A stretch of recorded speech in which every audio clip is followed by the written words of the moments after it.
बिस्मिल्लाहिर्रहमानिर्रहीम अस्सलाम वालेकुम hello everyone I hope you all are doing well. आज जो नावल हम डिस्कस करने जा रहे हैं that's from American literature the sound and the fury by William Faulkner. बहुत ही इंटरेस्टिंग नावल है। इस नावल में एक फ़ैमिली को डिस्कस किया जाएगा जो जिसके पास बहुत ज़्यादा पैसा है लेकिन अपने बच्चों की तरबियत पे बिल्कुल फोकस नहीं करती। इस नावल में हम विलियम फॉल्कनर की शॉर्ट बायोग्राफी, कैरेक्टर्स, समरी और थीम्स को डिस्कस करेंगे। सो टाइम वेस्ट के बगैर let's get started. William Faulkner जिसकी डेट ऑफ बर्थ 25 सितंबर 1897 है, ये अमेरिकन राइटर थे और फेमस थे अपने डिटेक्टिव और एक्सपेरिमेंटल राइटिंग स्टाइल की वजह से। In the early years of his writing career Faulkner struggle to gain recognition and support. Start में इसे बिल्कुल इसकी कोई रिकग्निशन नहीं थी, कोई इसे पहचानता नहीं था और इसे कोई सपोर्ट नहीं मिल रही थी। लेकिन इसने जब फर्स्ट नावल लिखी सोल्जर्स पे जो 1926 में पब्लिश हुई, इट रिसीव्ड लिमिटेड अटेंशन। अच्छा, इस नावल को भी लिमिटेड अटेंशन मिली, लोगों ने ज़्यादा पढ़ना इसे पसंद नहीं किया। It was with his novel the sound and the fury 1929 that Faulkner gain critical acclaim and established himself as a major literary talent. तो इस नावल की वजह से इसे बहुत ज़्यादा पॉपुलरिटी मिली। Faulkner continued to write prolifically, producing a series of novels and short stories in the fictional country. Inspired by his native Mississippi, some of his notable works include, ये इसके कुछ इंपॉर्टेंट वर्क्स है, ये आप लोग पढ़ लीजिएगा। हमारा मकसद है नावल को डिस्कस करना, लेकिन ये शॉर्ट बायोग्राफी है, इसको भी आप लोग फोकस करें। अब आते हैं इसके करेक्टर्स की तरफ। सबसे पहला करेक्टर है हमारे पास जेसन कॉम्पसन। जेसन कॉम्पसन ये कॉप्सन फैमिली का थर्ड नंबर पे जो बेटा है वो है और इसके जो मिजाज हो बिटर है, साइनिकल है एंड रिसेंटफुल है, carrying a deep sense of responsibility for the families decline. इसकी जो फैमिली का जब जवाल स्टार्ट होता है तो ये जिम्मेदारियाँ संभालना स्टार्ट करता है। फिर हमारे पास करेक्टर है क्विंटन कॉम्पसन। ये फर्स्ट नंबर पे आता है। कॉम्पसन फैमिली का पहला मेंबर है, मींस बड़ा बेटा है, who is tormented by his obsession with family honor and the declining state of the Compson family। ये भी जब इसकी फैमिली डिक्लाइन की तरफ जाती है तो ये अपने हॉनर को बरकरार रखने के लिए बहुत कुछ करता है। His section of the novel delves into his internal। ये नावल जो है, ये मैं आपको एक और चीज़ यहाँ पे बताना चाहूँगा। इस नावल के 4 सेक्शंस हैं, ये मैं आपको बताऊँगी कि कौन कौन से सेक्शन को किस किस ये फैमिली मेम्बर्स में किस में से किस ने डिस्कस किया है। फिर हमारे पास करेक्टर है कैडी कॉम्पसन। अब ये सारी एक फैमिली चलती आ रही है। कैडी कॉम्पसन जो है ये इनकी लाइक सिस्टर है, मींस जेसन और क्विंटन ये इनकी सिस्टर है और इसका दूसरा नंबर है। पहले नंबर पे बड़ा भाई है, ठीक है, ये भाई आ गए, दूसरे नंबर पे इनकी सिस्टर आ गई, तीसरे नंबर पे ये जेसन आ गए, चौथे नंबर पे एक और इनका भाई है। The only daughter of the Compson family, she is a central figure in the novel. और ये बहुत ज़िद्दी टाइप करेक्टर है लेकिन लविंग एंड केयरिंग करेक्टर भी है। फिर हमारे पास है बेंजी कॉम्पसन। ये फोर्थ नंबर पे है और ये मेंटली डिसेबल है और अगर इस फैमिली का जवाल आता है तो इसमें इसका बड़ा रोल नहीं होता, ठीक है। और इनके एक मिस्टर एंड मिसेस यानी पेरेंट्स भी ज़िंदा है, लेकिन इनके पेरेंट्स इन पे बिल्कुल फोकस नहीं करते कि ये जो बच्चे हैं ये क्या कर रहे हैं क्या नहीं कर रहे, मीन्स उनको इससे कोई लेना देना नहीं होता। इवन जो कैडी है ये एक वक्त आता है जब ये प्रेग्नेंट हो जाती है, मीन्स ये लड़कों के साथ इसके रिलेशंस होते हैं, लेकिन फिर भी इनकी फैमिली को कोई फ़र्क नहीं पड़ता। डेसी गैप्सन ये एक मुलाजमा है, ठीक है, और ये बेंजी की बहुत ज़्यादा केयर करती है। क्यों? क्योंकि बेंजी जो है ये मेंटली डिसेबल है और ये बहुत ही ईमानदारी और बहुत ही केयरिंग नेचर है इसका और ईमानदारी के साथ काम करती है। फिर हमारे पास करेक्टर है हर्बर्ट हेड।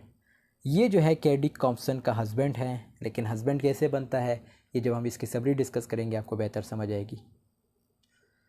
अब दोस्तों ये जितने करेक्टर्स मैंने यहाँ पे लेके, ये पूरी स्टोरी जो है इन्हीं करेक्टर्स के इर्द गिर्द घूमेगी, ठीक है।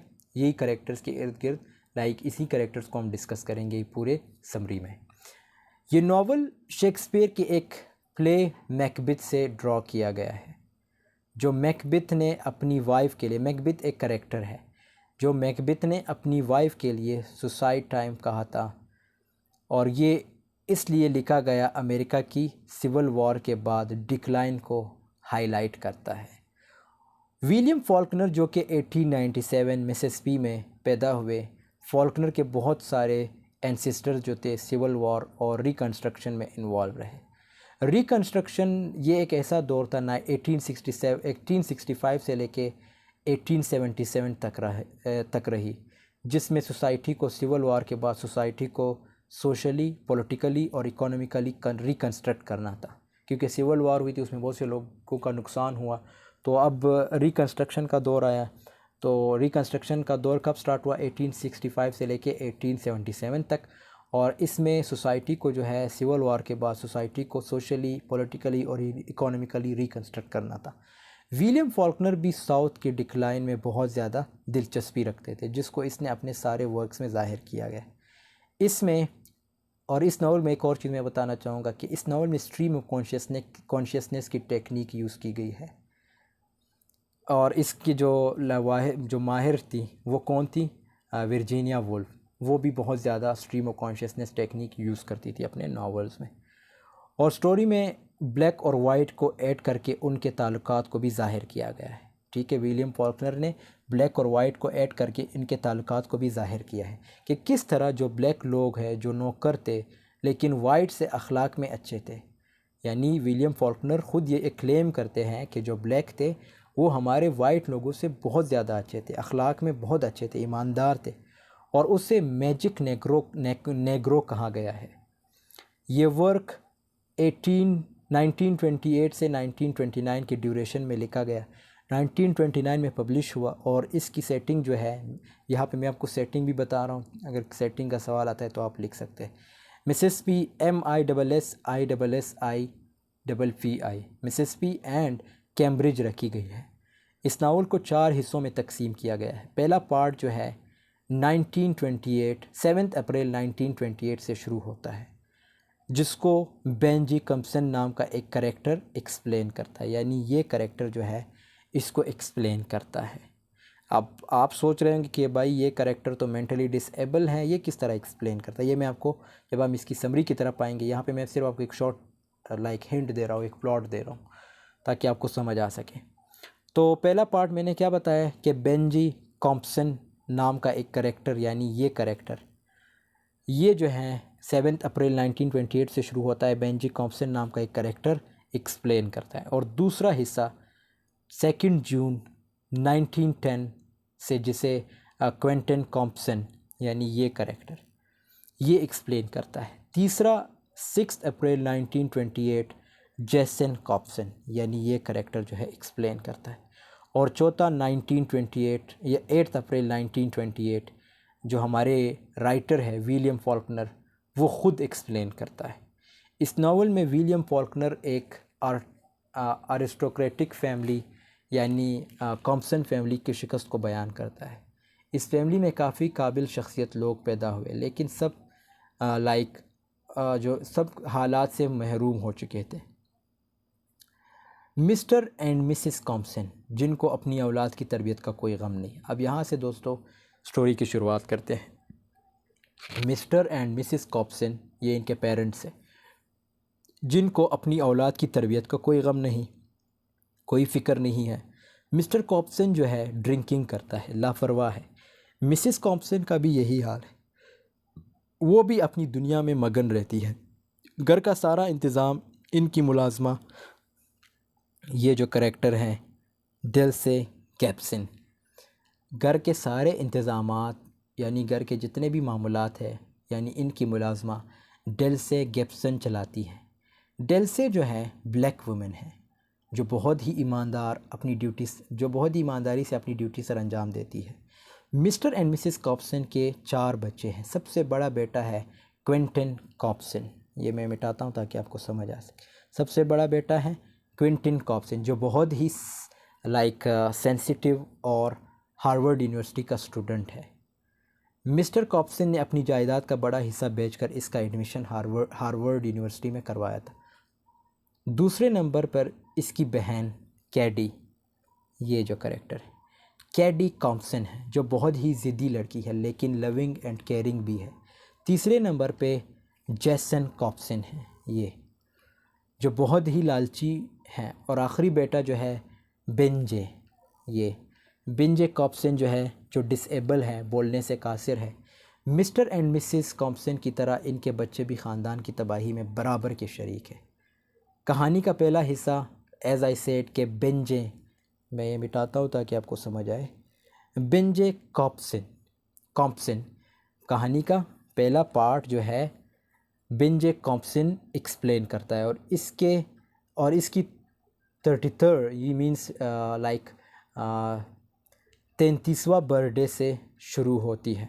कहानी इसकी 33वें बर्थडे से शुरू होती है। कहानी का पहला हिस्सा एज आई सेड के बेंजे कॉप्सन नरेट करता है, और इसका 33वां जो है बर्थडे चल रहा है।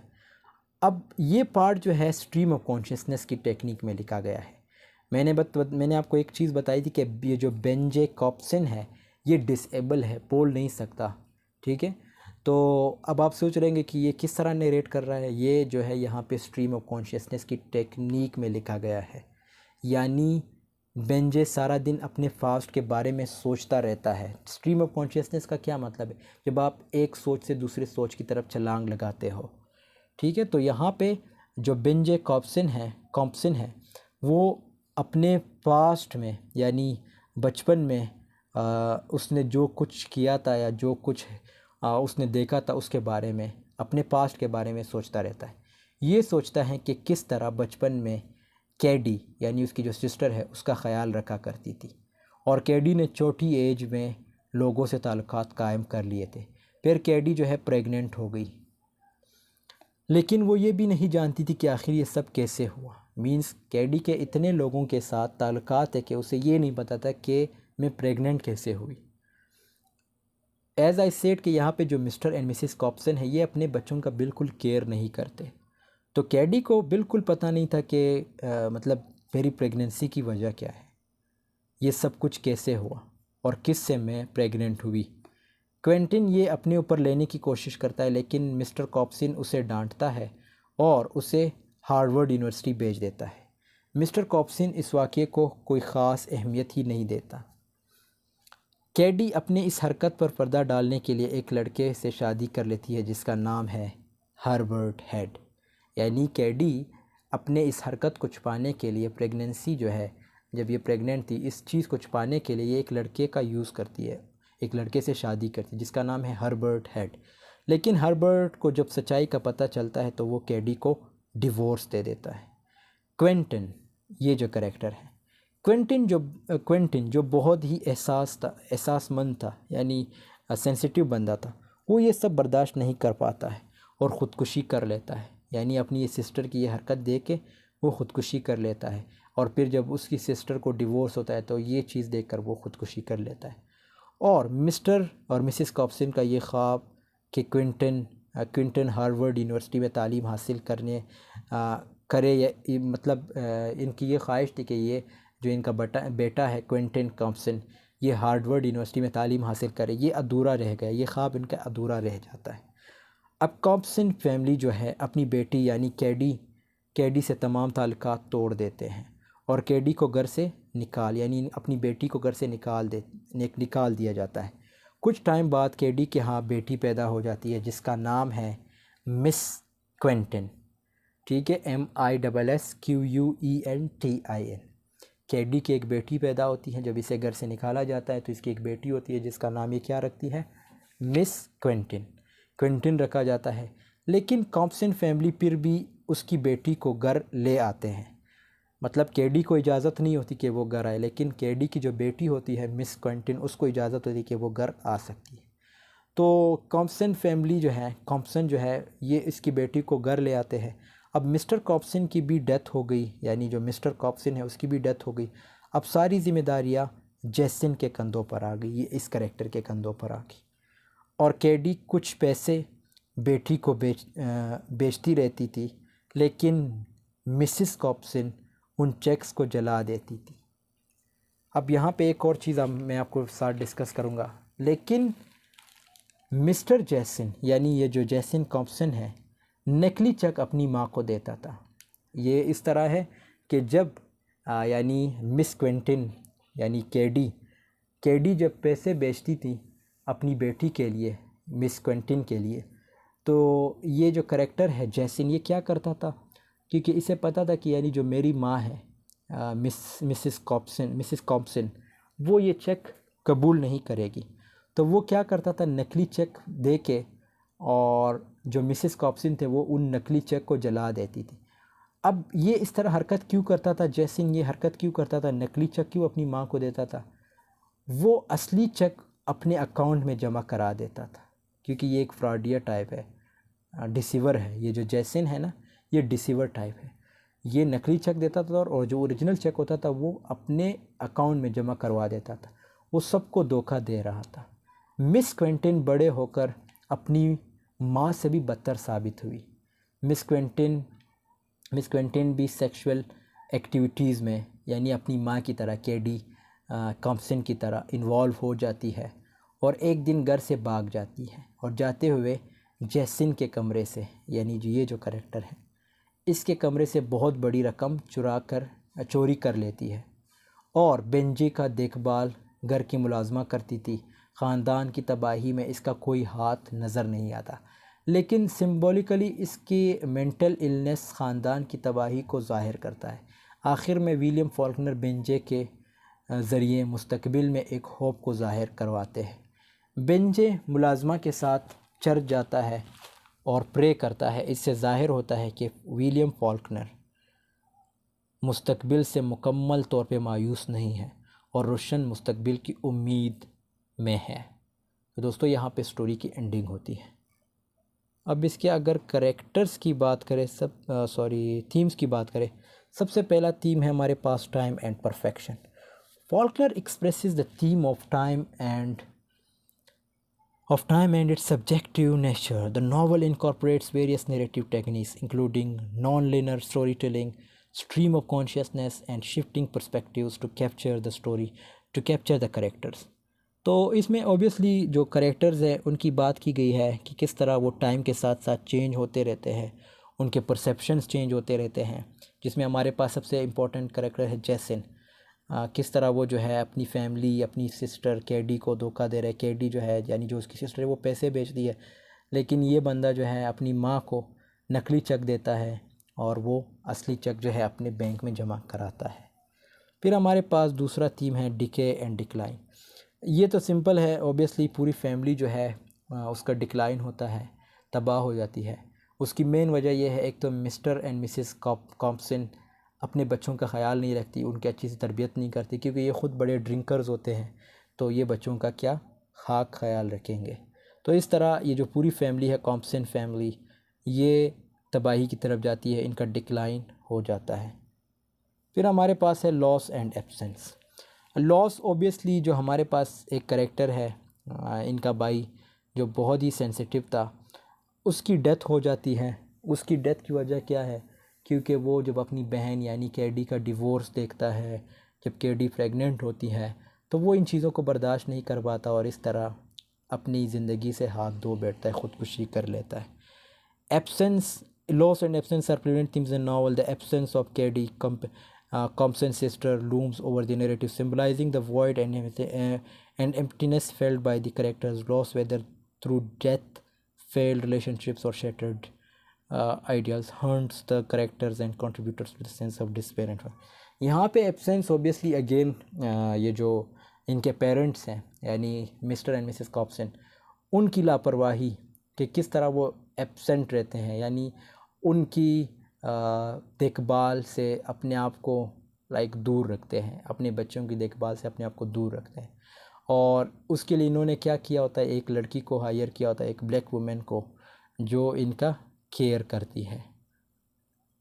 यानी इनके जो एक डिसेबल बेटा है बिंजे, उसका भी केयर करती है। Identity and self-destruction. Faulkner expresses the theme of identity and destructive consequences of internal conflict and self-deception.